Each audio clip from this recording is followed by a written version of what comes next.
This Stealing the Mind Bible Conference presentation is by Stan Monteith and is entitled The Case for Satanic Conspiracy.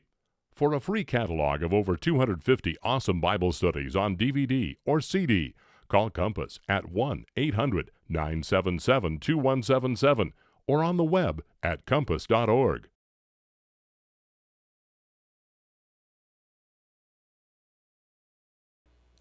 Well, thank you very much. I do 5 hours of talk radio a day on a slow day. Sometimes we do 6 or 7 hours, and then we have to prepare for our weekend program, which is a separate program. But I usually start the programs with this phrase: reality is usually scoffed at. Illusion is usually king. But in the battle for survival of Western civilization, it's going to be reality and not illusion or delusion that's going to determine what the future will bring. And the talk I'm going to give tonight may bother some of you. You will probably not want to hear what I have to say. But of course, the reason we have listeners across America, or indeed across the world, is because we tell you the truth, not what necessarily you want to hear. Now that phrase, reality is usually scoffed at, illusion is usually king, was a phrase that originally came from a congressman. His name was Larry McDonald. And Larry McDonald, all during the Vietnam War, was trying to tell the American people that the American government and American corporations were funding the Russians, who were funding the North Vietnamese, who were funding the Viet Cong, who were killing American boys. And he continued with that same message up until 1983. Of course, we were actually funding money. We've always funneled money to the communists going back to 1918.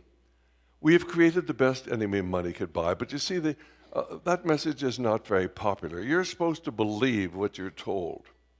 And communism is the enemy. Yes, communism is the enemy. But who funded that enemy?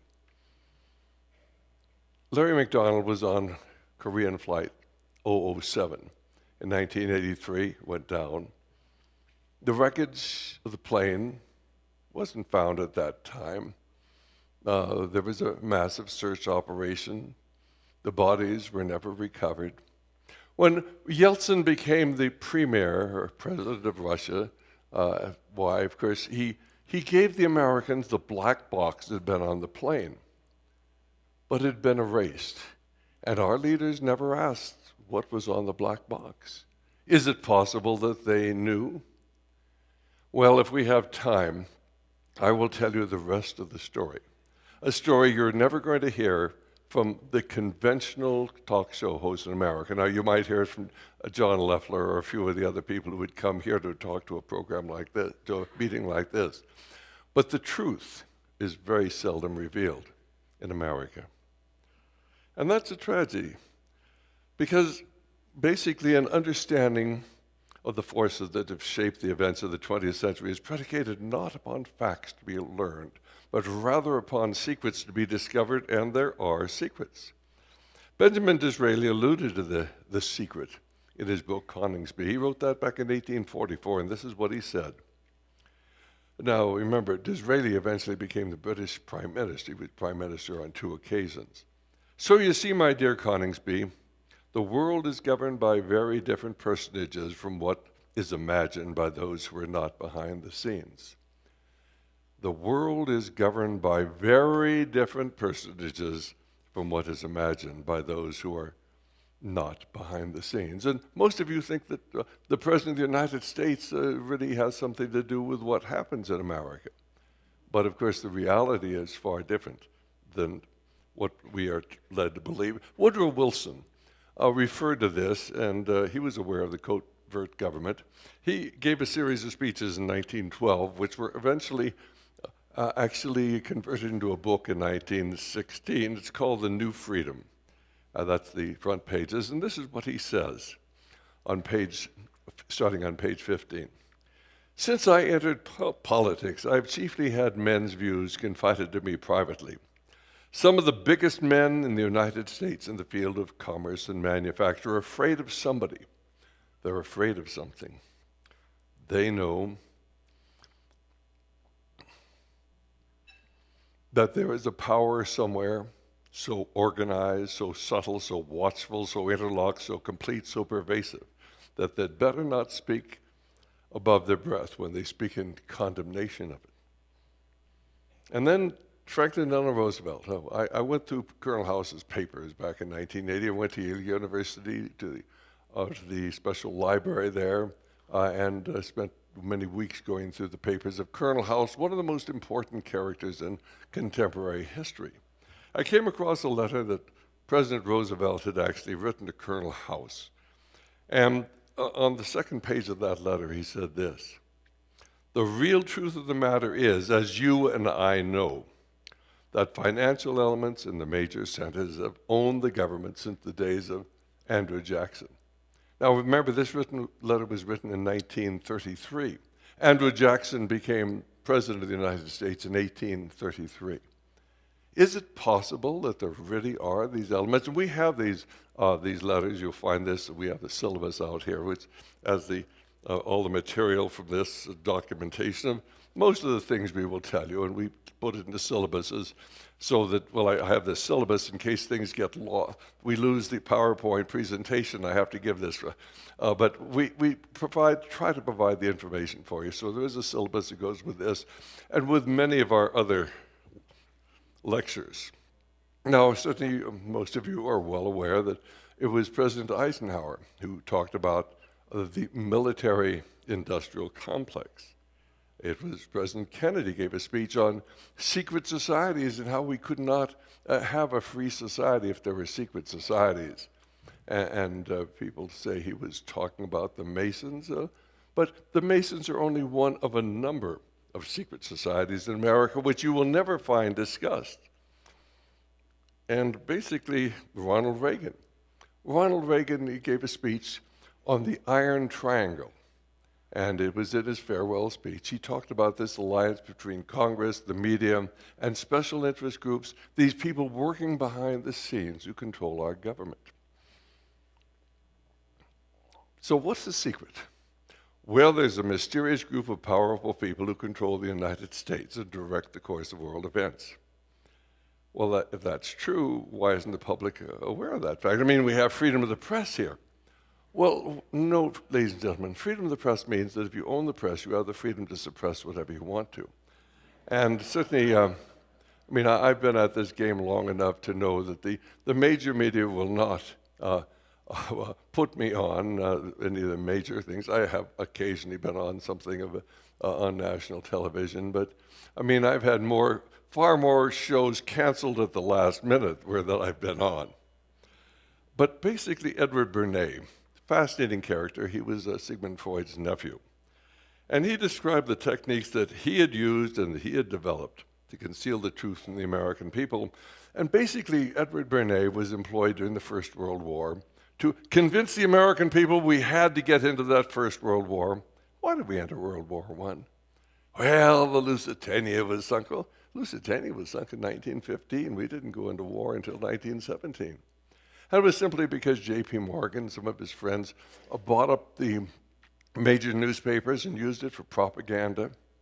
And I'd love to hear the propaganda today because it's just exactly as they used during the First World War. Oh, the wicked Huns were cutting off the hands of little boys in Belgium and cutting off the breasts of the women and raping and ravishing the women, and everybody believed it.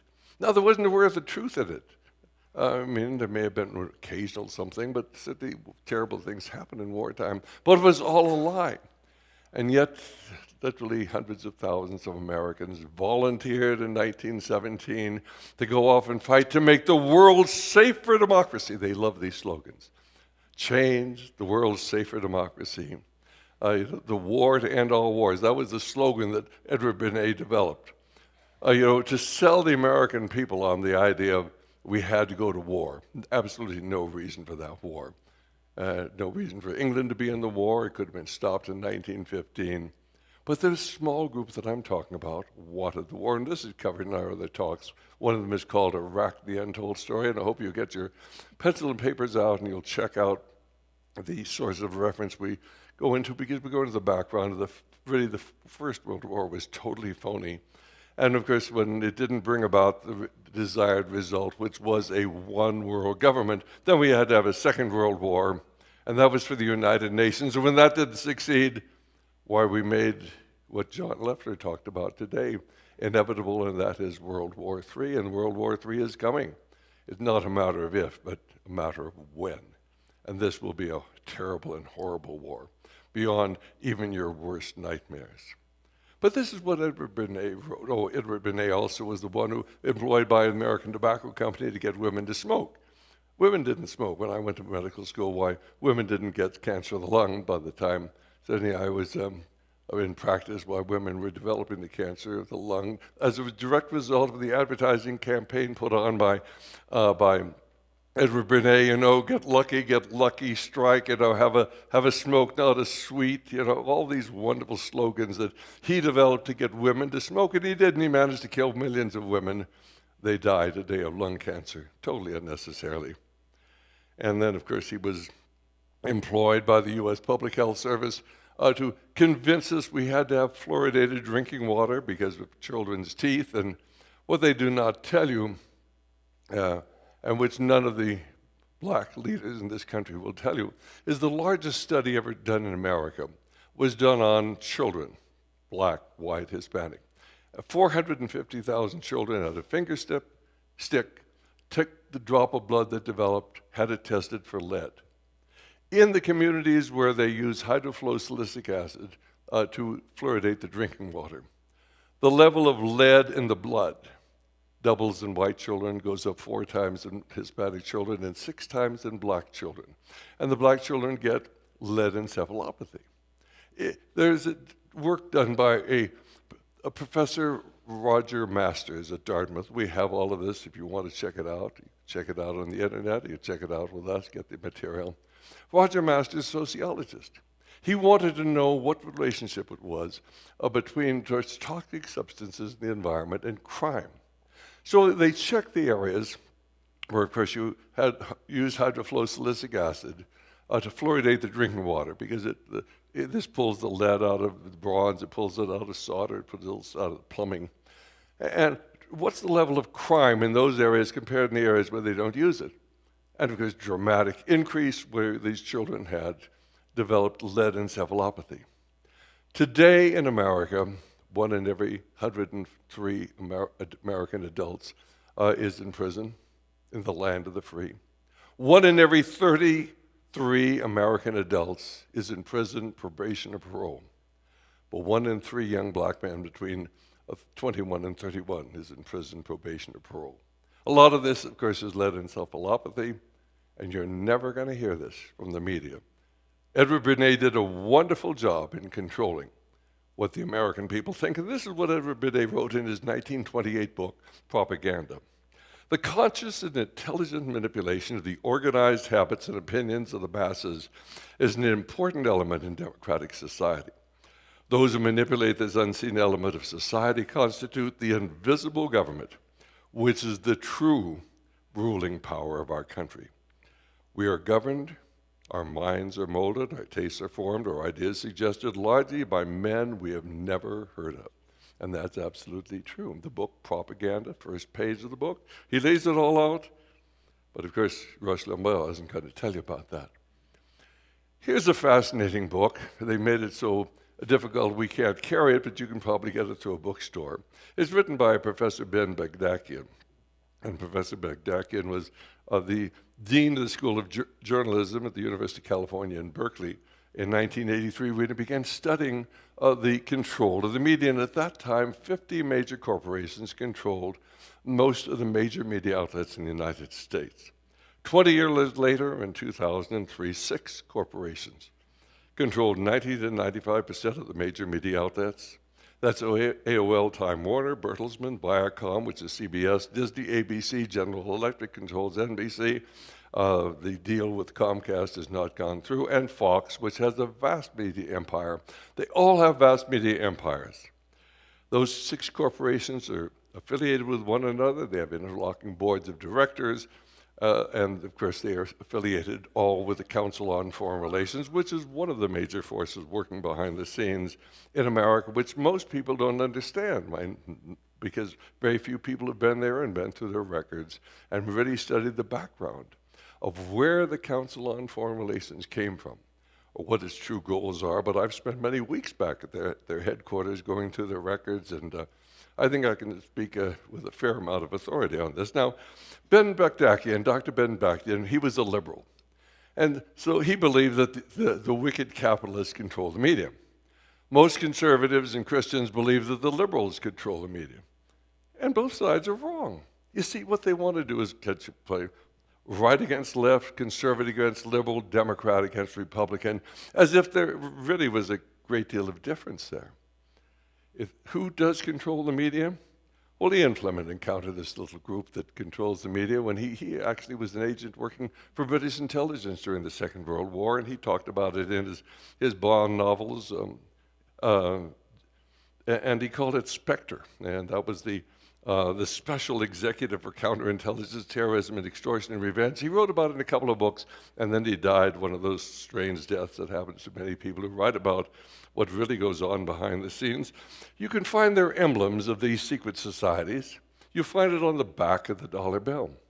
Many Christian leaders will tell you, oh, that pyramid, oh, that's a Christian symbol. It's got 13 steps on it, That's a Christian symbol.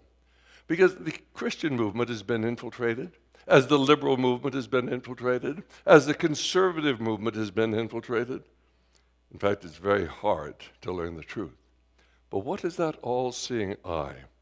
Whose eye is that hovering over the top of the unfinished pyramid? It's an unfinished pyramid. It's not finished. It's unfinished. It's waiting for the completion, which is coming, they believe, very, very soon. You'll find the emblem, simply if you go to Jerusalem, you'll find it engraved on the Supreme Court building there. You'll find it in the House of the Temple in Washington, D.C. You'll find it in Masonic literature. You'll find it in a number of Hollywood films, National Treasure, The Man Who'd Be King.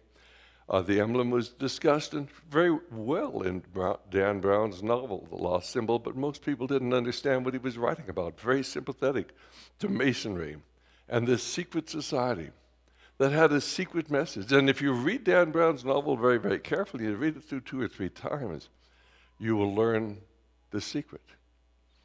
And then, of course, Manly P. Hall, who was a Satanist, a leading occult writer of the last century, wrote about this repeatedly in his articles and books, and there's so many references to that. You can find them up on the internet.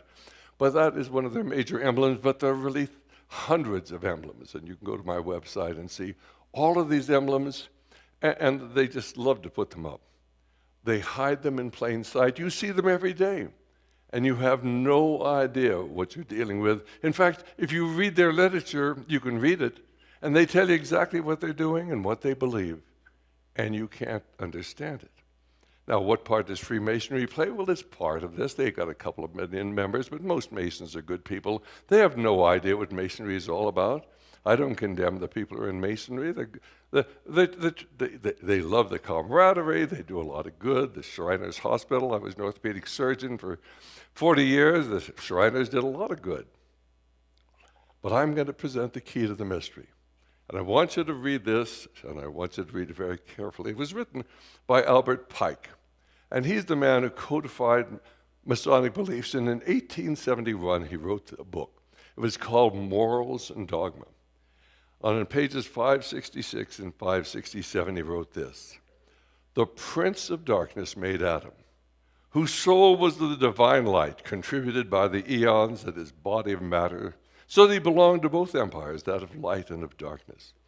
But to prevent the light from escaping at once, the demons forbade Adam to eat the fruit of the knowledge of good and evil, by which they would have known the empire of light and that of darkness. He obeyed, and an angel of light induced him to transgress and gave him the means of victory. But the demons created Eve, who seduced him." That's the key to understanding everything. How many of you understand what I just wrote? I don't see any hands going up. And you have to understand, this is how they write the things. Well, you can get the ideas a little bit if you understand esoteric writing. They capitalize the deities. Prince of Darkness, capitalized. Divine light, capitalized. Empire, capitalized. Light, capitalized. Demon, capitalized.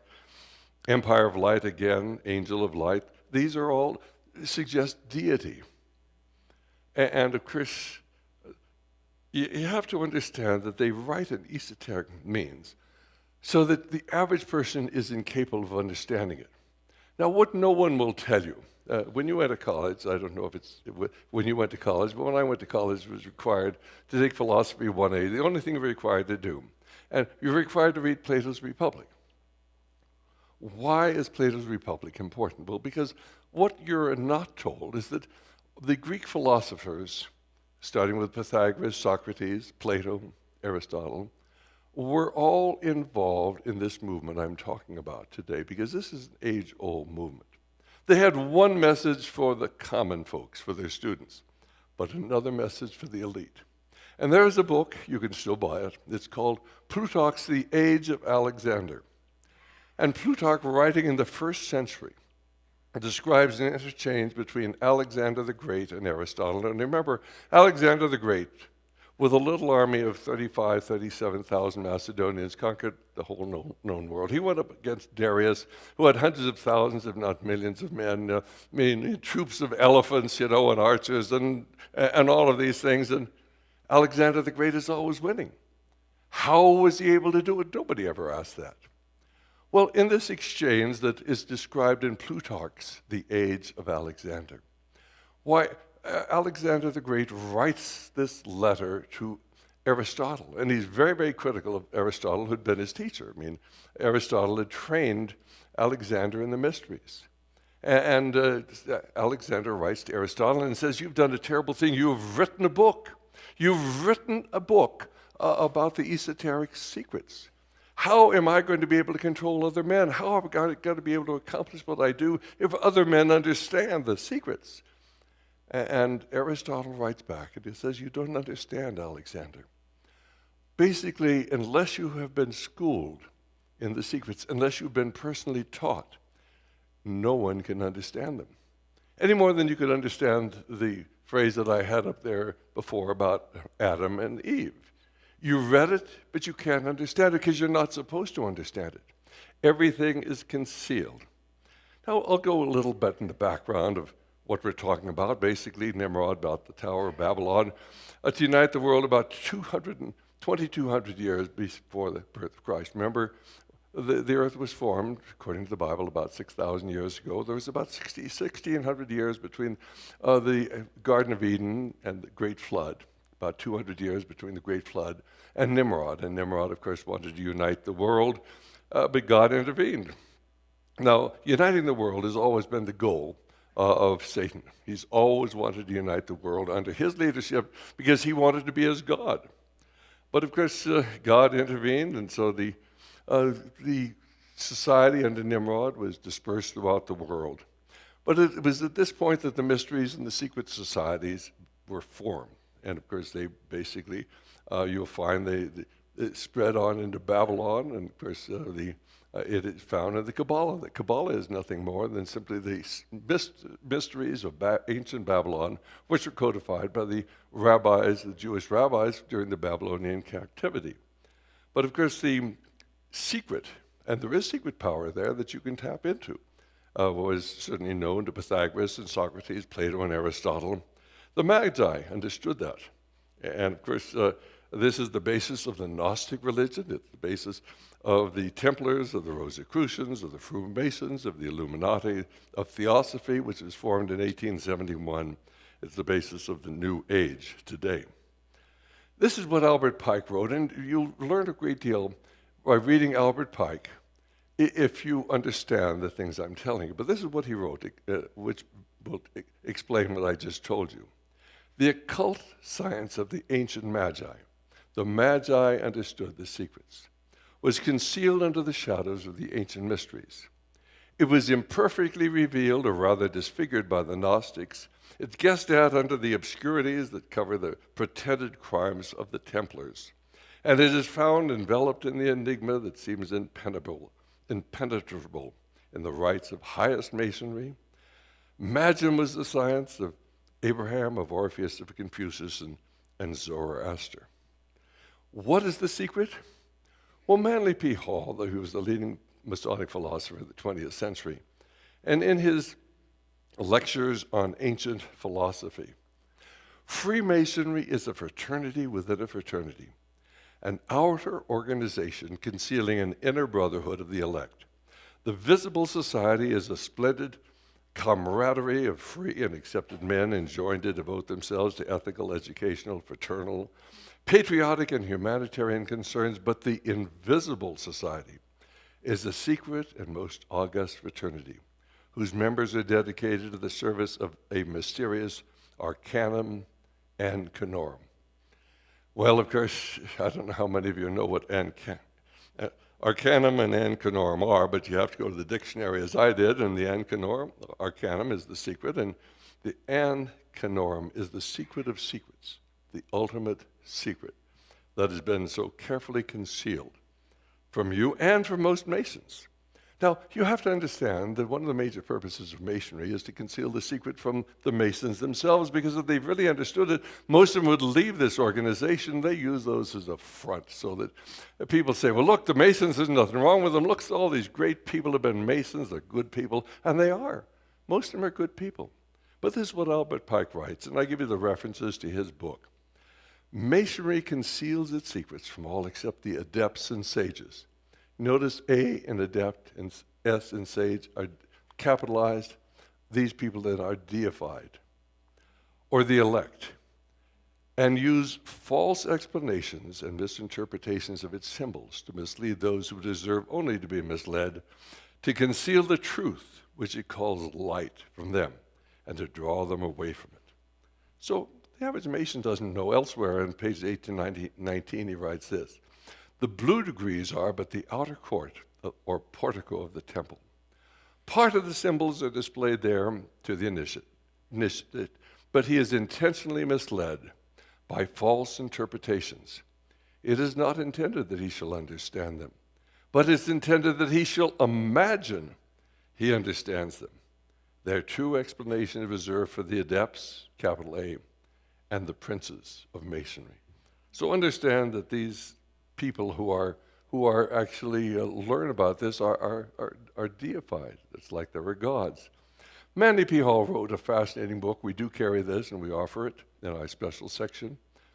In the book, The Secret Destiny of America, it was written in 1944, and he certainly was given hundreds of thousands of dollars, which is equivalent to millions of dollars at this time, to travel the world to collect all of the secrets and put them together and codify them. And you can go to the Philosophical Research Society in Southern California, and all the material is there. We actually have several DVDs on this put out by Chris Pinto, and we recommend them to you.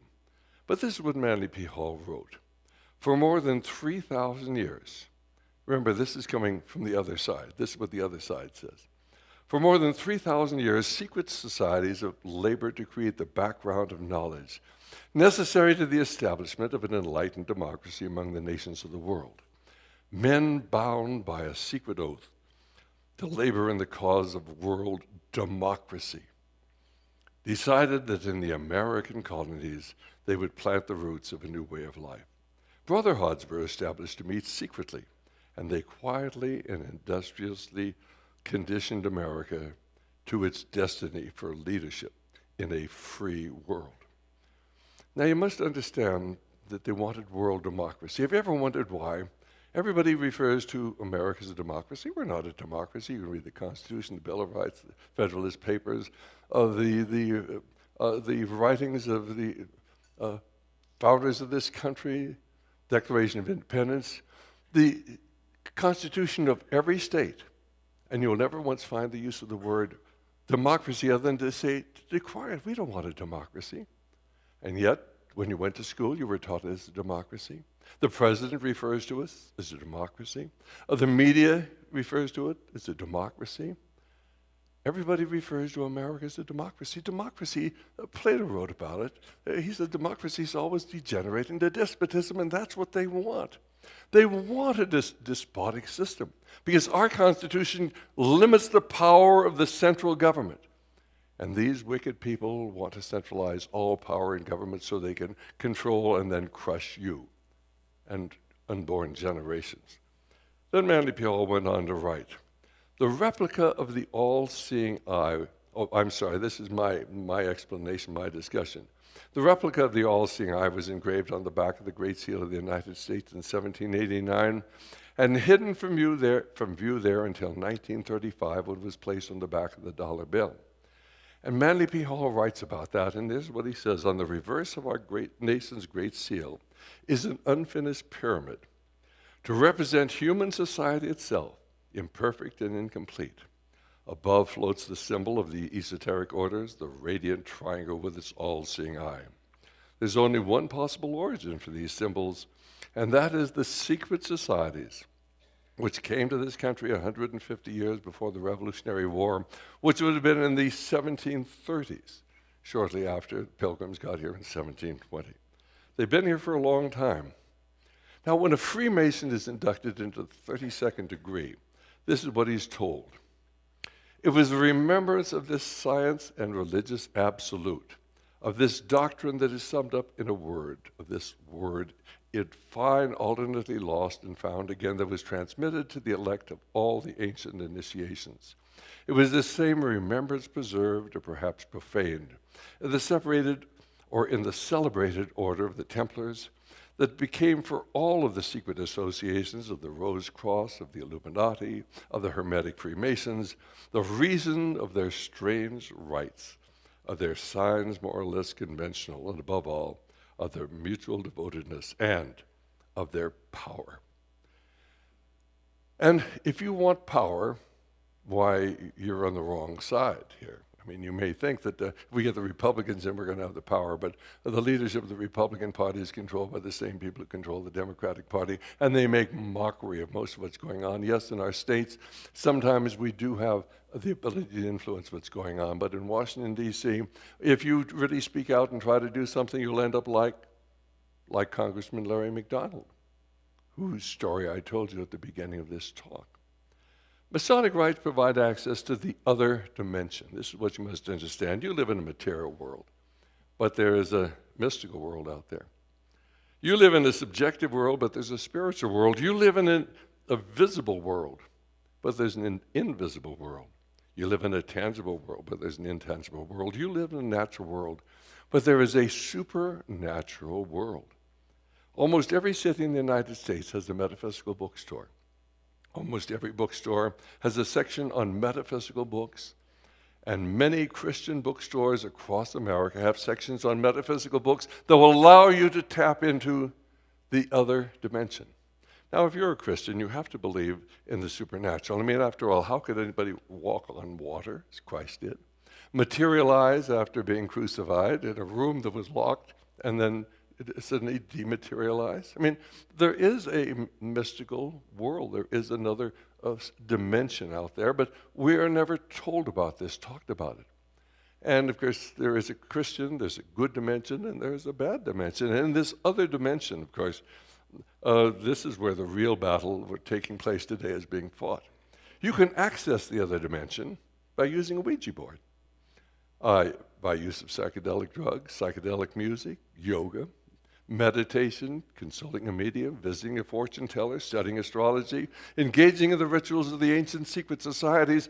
In the Bible, we're told, don't go to fortune tellers, don't get involved with astrology, avoid divination, avoid all of these things. Why? Because our Heavenly Father realizes they're fascinating. And we're intrigued by this sort of thing. We need to know it exists. And then, of course, we need to avoid it like the plague or like fire. The Harry Potter books are the best-selling books of modern times. You know, witchcraft is the fastest-growing religion in the United States, and some of the richest men in the world have been or are disciples of the occult. J.P. Morgan was deeply involved in astrology. Andrew Carnegie was involved in spiritualism. Henry Ford was involved in theosophy and in spiritualism. The Mellons, members of the Rockefeller family, members of the Rothschild family. But nobody is going to tell you these things. Why? Because you're not supposed to understand what this battle is all about. You're supposed to think it's right, left, conservative, liberal, Republican, Democrat. But you see, reality is usually scoffed at. An illusion is usually king. But in this battle for survival of Western civilization, it's going to be reality, not illusion or delusion, that'll determine what the future will bring. And I just made a partial list of the occult and covert organizations that are out there. And this would take me 3 hours just to go through this list. Well, I'm just going to go through them briefly. The Association of Helpers was the front organization for the secret society that Cecil Rhodes created in 1891 to bring about a world government.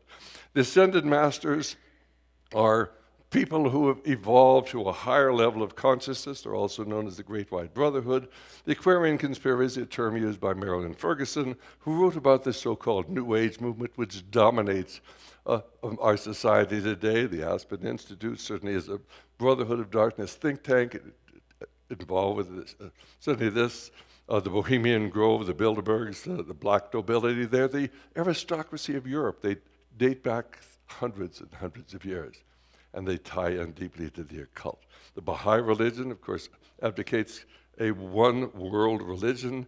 The Club of Rome, made up of the elite, the bankers, the nobility of Europe, the Council on Foreign Relations, headquarters at 58 East 68th Street, which is a front for a secret society. Nobody's going to tell you about that. And of course, I had the opportunity of going through the papers of a professor named Carroll Quigley. He was taught at Harvard and Princeton. He was a liberal college professor. He went to Georgetown University. He met his most famous student. His name was William Jefferson Clinton. And Professor Quigley told Bill Clinton how the world really worked. He got Bill Clinton appointed a Rhodes Scholar. And suddenly when Bill Clinton became president, he talked on a number of occasions about his mentor, Professor Quigley. But of course, Professor Quigley, of course, writes extensively about the fact that the Council on Foreign Relations was established as a front for a secret society, but nobody's going to tell you that. Of course, communism has been financed by the League of the Just, and it's here after 1918, financed by these same people here in the United States. You have to have an enemy. Why? Because you rally the people behind the government, and the government's going to protect us from the wicked communists. And communism is evil. And yet you look at the things that the communists advocated, and we've adopted them one after another right here in the United States. And the goal of the communists was to centralize all power in Washington, D.C., and that's what we've done. Well, of course, going on with the list, the Druids, Winston Churchill was a Druid. Oh, Winston Churchill, wonderful guy. He was a Druid, he was a Mason. And we could talk to you about this very evil little man, very instrumental in betraying both Great Britain and the United States. The Druze are an esoteric Muslim community, the secret society within the Muslim faith. The tax-exempt foundations, the family, they put on the National Prayer Breakfast, the prayer breakfast they call it now, and the president's always there. They're part and parcel of this whole thing. The Fabians, the Gnostic religion, the Order of the Garter, the Order of the Golden Dawn, the spiritual hierarchy. And we've got material on the spiritual hierarchy put out by the Lucis Trust, which they will tell you that they have their people planted at every level of government. And any of you who want their material, just send me a note or give us a call. We'll send you something published by the Lucis Trust, used to be the Lucifer Publishing House, about the spiritual hierarchy and their control of every aspect of our society. And as they point out, some of the people there who are working for us know exactly what they're doing. Most people don't. But we simply plant ideas in their minds, and then they carry out our directions. Certainly the House of Orange. This has to do with the Dutch nobility, the Illuminati, Italy, small number of Jews. This is not a Jewish conspiracy, but there are elements within the Jewish movement who are part and parcel of the satanic movement. But there are similar groups within the Catholic Church and similar groups within the Protestant Church. And of course, they call themselves Christians, or they call themselves Catholics, or they call themselves Jews, but they're not. They, of course, have an allegiance to a different master. The Knights of Malta, the Kabbalah, which is Jewish mysticism, the Lucis Trust, Robert Mueller, of course, for many, many years, the Assistant Secretary General of the United States, the Masons, 33rd degree and above, they understand what this is about. The lower Masons don't. Certainly, there are certainly things within Mormonism, because Mormonism actually came out of Masonry. And most Mormons are wonderful people. But of course, they have secrets that are not available to you and I. The New Age movement, the Order, Opus Dei, OTO, and organized by Aleister Crowley, the Prior of Zion. I'm not sure this is real. I think this is more made up to confuse us. The protocols. Protocols are a forgery, and we could talk to you about for an hour on the background of the protocols. If you read them, they are the exact blueprint of everything taking place today, but they were not written by a Jewish conspiracy. They were written so you would not understand who is really behind what's going on today. Of course, the Process Church of the Latter Day Judgment, David Berkowitz, the killer, who was accused, he was the talking dog killer. I forgot the term that they used for him, but he always claimed that his dog told him to kill all these people. Actually, of course, he eventually became a Christian. He talked about the Process Church of the Latter Day Judgment, and of course, Charles Manson was part and parcel of that. But the media would never tell you that, and the police refused to investigate them. All of these organizations are there. Lord Tennyson was deeply involved in the occult. Sidney Andrew Carnegie was involved in the occult. Basically, much of this is laid out. What this is all about in the editorial page article by Arthur Schlesinger in October of 1933, where he wrote this. And Schlesinger was part and parcel of this. He's a member of the Council on Foreign Relations. He understood what it was. The world of law will not be attained by exhortation. Let's not kid ourselves that we can have a new world order without paying for it in blood as well as money. Maybe the cost of enforcement are too great. National interest, narrowly construed, may well be the safer rule, but let us recognize that we're surrendering a noble dream. Remember the lines of Tennyson's poem that Churchill called the most wonderful of modern prophecies, and that Harry Truman carried in his wallet throughout their life, and they were all involved in this. And this is what the words say. For I dipped into the future far as any eye could see, saw the vision of the world and all the wonders that would be, heard the heavens filled with shouting, and there rained a ghastly doom of the nation's airy navies grappling in the central blue, till the war drums throbbed no longer, and the battle flags were furled in the Parliament of Man, the Federation of the World. And this is all about a world government. And of course, we can go into the background of the various organizations here.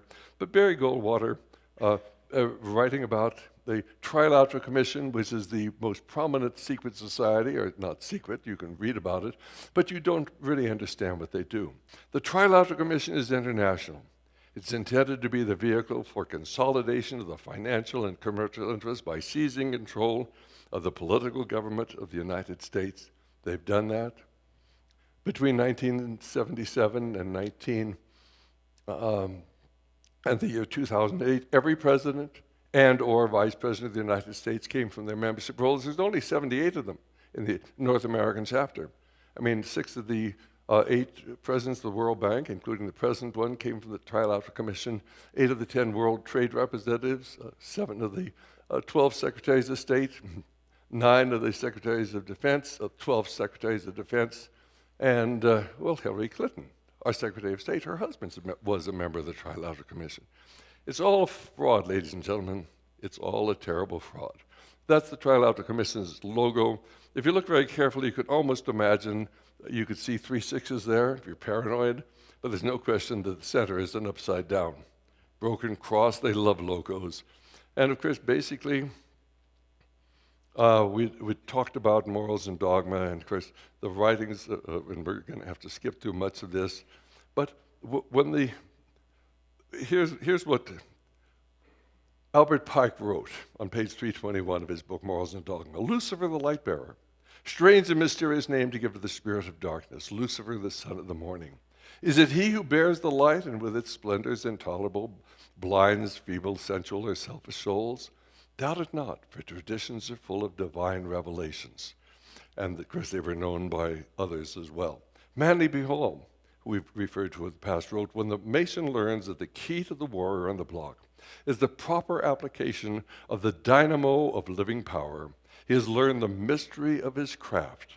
The seething energies of Lucifer are in his hands, and Madame Helena Petrovna Blavatsky, in her book, The Secret Doctrine, wrote very clearly, in this case, it's all but natural to view Satan, The serpent of Genesis is the real creator and benefactor, the father of spiritual mankind, for it is he who was the harbinger of light.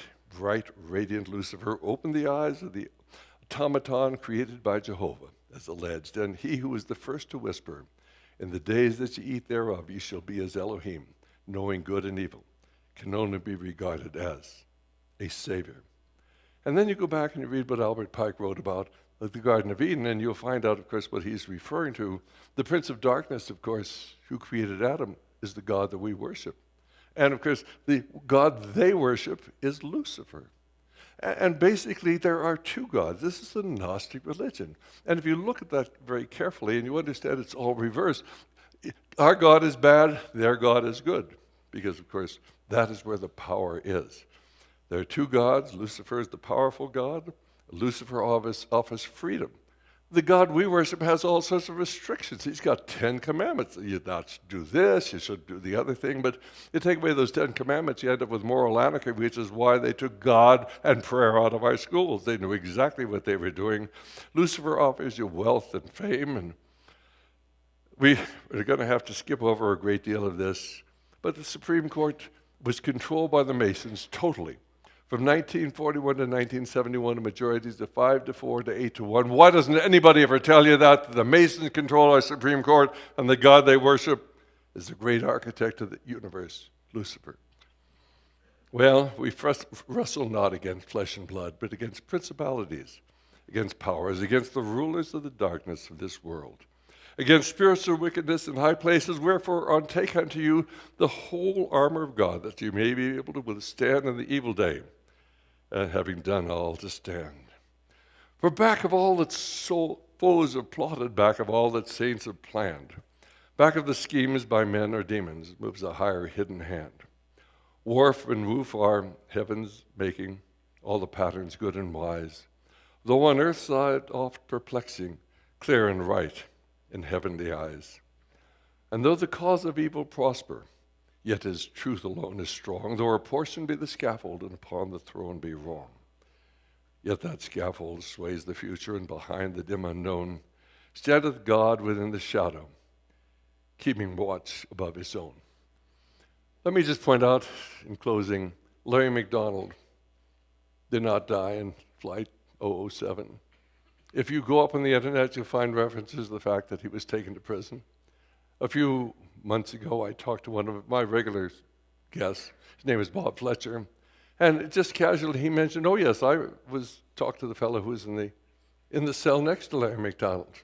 He was released from the Soviet prison about 1993. Larry was still alive then. If this is true, why have you never heard this? Ladies and gentlemen, reality is usually scoffed at. Illusion is usually king. But in the battle for the survival of Western civilization, it will be reality, not illusion or delusion, that will determine what the future will bring. I hope you will challenge everything I've said. We have a syllabus that covers everything we've told you. This is the substance of my programs. You can listen to us 5 hours a day. You won't get very much accomplished, but you'll learn a great deal, because we are involved in a spiritual battle for the souls of men and the survival of Christian civilization. And I hope all of you here will be challenged to try to disprove what I've said. And if you cannot, then you'll join us in this epic struggle for the souls of men and the survival of Christian civilization. Thank you, and God bless you. Good night. This has been The Case for Satanic Conspiracy, presented by Stan Monteith. To receive a free catalog of over 250 awesome Bible studies on DVD or CD, all using and defending a literal translation of the Bible, information on upcoming Bible conferences in your area, or details of our missionary outreach and trips to Israel, call Compass at 1-800-977-2177 24 hours a day, or visit us on the web at compass.org.